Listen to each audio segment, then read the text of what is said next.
sabia que aquele era o dia do meu nascimento. Ele sabia disso e tomou então as providências necessárias. E minha mãe foi levada correndo para a maternidade, levada para a sala, colocada na mesa. E eu só não nasci naquela hora porque aquela não era minha mãe, era minha tia. Que tinha sido levada por engano e por ser solteirona até naquele momento sentiu-se realizada. Então começou aquele negócio de pressa por parte de médicos, parentes e enfermeiros, aquele negócio, nasce, nasce, nasce, nasce, mas eu de modo algum faria aquilo, eu jamais nasceria sem que minha mãe estivesse presente, coisa que eu considerava altamente atentatória aos bons princípios cristãos. Depois sim, minha mãe chegou e eu nasci. Eu não era exatamente uma criança feia, eu era difícil de ser entendido. Tanto que a enfermeira, logo que me viu, olhou e disse para o médico: doutor, será que não houve engano? Isso aqui está parecendo uma vesícula. Bom, mesmo assim eu fui entregue à minha mãe, e vocês sabem, mãe é mãe, e aos olhos da coruja o filho é lindo. Então minha mãe me olhou e disse: que belezinha, olha só, é narigudinho. Aí me viraram de cabeça para cima.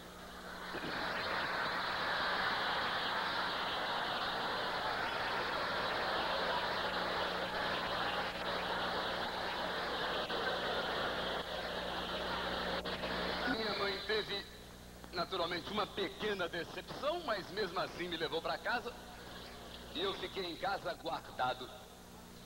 2 anos depois, disseram ao meu pai: este é o seu filho.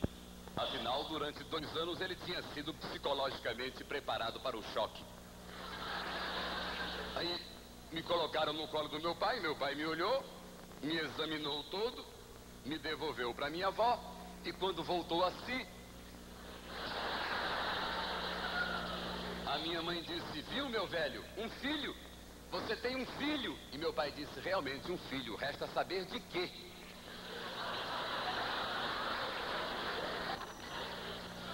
Mas, fosse como eu fosse, eu tinha que ser registrado. Esse foi o primeiro problema, porque, primeiro, era saber quem na família tinha peito para sair comigo na rua. Não, eu era tão feio que a babá não empurrava o carrinho, ela puxava. Um dia, a babá, por descuido, colocou um abacaxi no carrinho e saiu para passear com o abacaxi, e a cozinheira quase me corta para me botar na salada de frutas. E vocês vão de convir que um rapaz de bons princípios numa salada de frutas é altamente deprimente.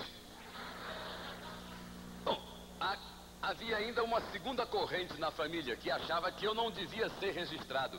Achava que era muito mais certo meu pai requerer uma patente de invenção. Porque as minhas orelhas eram tão grandes que quando o calor era forte, minha mãe me colocava na frente das visitas dizendo não. Mas afinal, depois de pequenos debates familiares, resolveram que eu deveria ser registrado, que isso era o certo.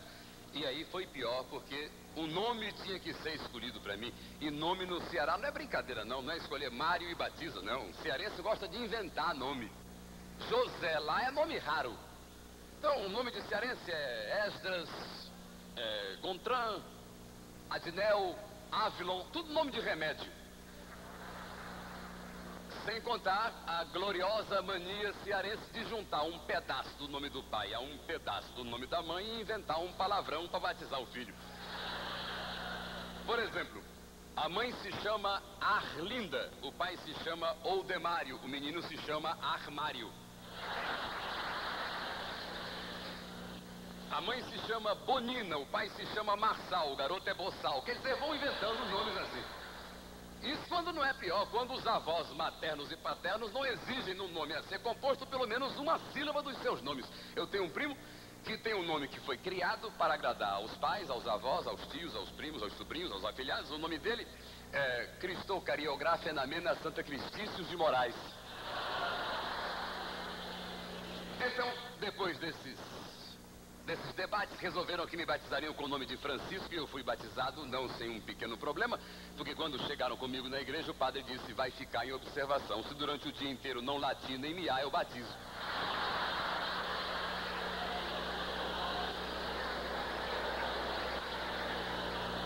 durante todo o dia eu me comportei, me controlei e fui batizado.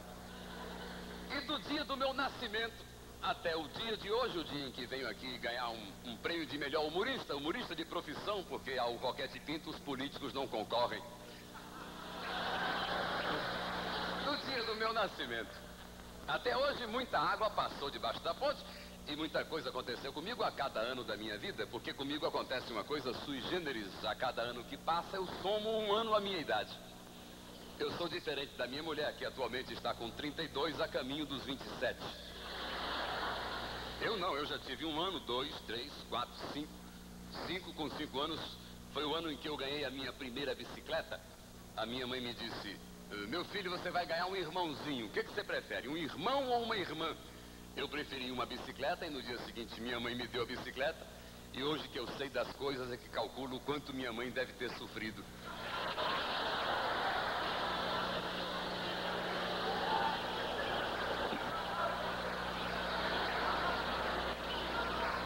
Aos 6 anos de idade, eu ainda morava em Maranguape, eu era pequeno.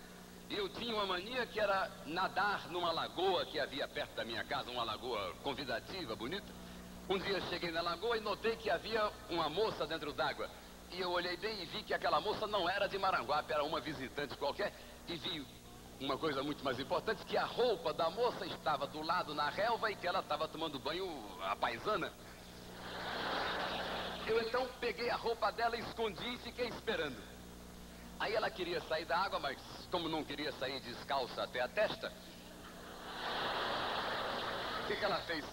Ela olhou em volta, tinha um barril velho, ela pegou o barril, botou aqui na frente e falou: seu moleque, sabe o que eu tô pensando? Eu falei: sei, a senhora tá pensando que esse barril tem fundo. Aos 7 anos de idade eu ganhei um revólver de verdade. Era um Colt calibre 32. Puxa vida, eu era o único garoto da rua a ter um revólver de verdade. Uma semana depois eu era o único garoto da rua.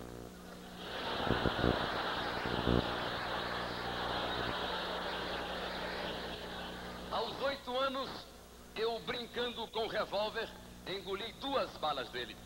Engoli 2 balas daquele Colt. Fui levado ao médico correndo, o médico me examinou e falou: perigo de vida não tem, agora convém não virar o garoto na direção de ninguém.